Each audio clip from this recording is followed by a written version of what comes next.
Pour clarifier un truc les amis, depuis hier là et avant-hier je poste des photos de la rénovation de la R21. Là j'ai été obligé de faire de la sellerie parce que vous savez sur le côté en fait des panneaux de porte, la majorité des R21 sont en tissu. Et avec l'âge, la voiture est de 89, le tissu était déjà d'une part dégueulasse et de deux, il tenait plus en fait, il pendait comme un vieux sein quoi, tu vois. Et même frérot, je vais te dire quelque chose, un vieux sein plein de lait. Mais ce n'est pas la question. Donc du coup, c'est le seul endroit où je me suis permis entre guillemets de faire une sellerie. Après, la personne qui elle s'occupe du detailing, de la rénovation intérieure, c'est une autre histoire. Ça, c'est ce que vous voyez, ce que vous apparentez en fait à de la peinture. C'est un peu plus compliqué que ça. Je vais vous expliquer du mieux que je peux. Vous savez, les intérieurs des voitures sont peints, quoi qu'il arrive, que ça soit du cuir, que ça soit du plastique, etc.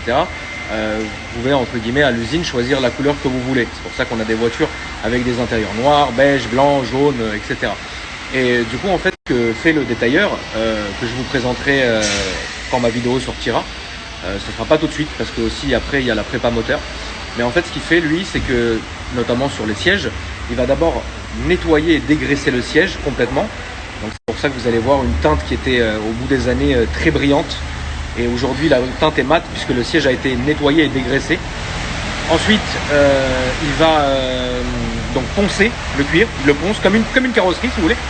Et ensuite il repeint donc de la couleur que vous voulez. C'est comme ça qu'est fait le cuir les amis.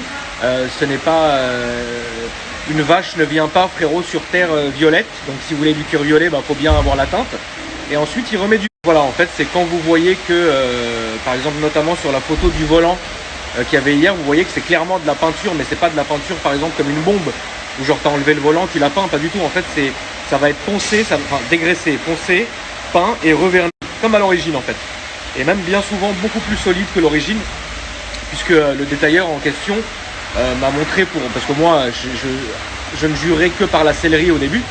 Et quand il m'a montré ça, il y allait carrément au tournevis sur le siège en disant voilà, ça c'est ce que j'ai fait, c'est mon siège de démo.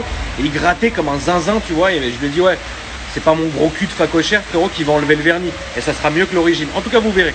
Mais au moins voilà, je vous ai éclairci là-dessus, comme ça c'est plus simple à comprendre, surtout que c'est vrai que j'avais pas expliqué.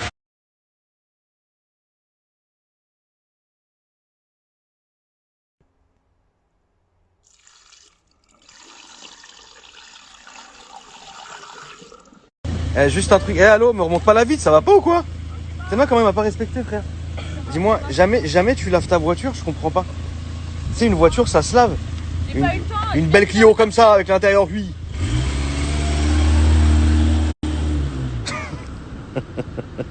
Eh gros, je l'ai quand même affiché non, avec cette voiture.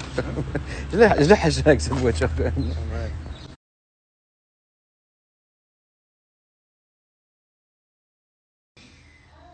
T'as fait pipi dans le bain? Non. Merde!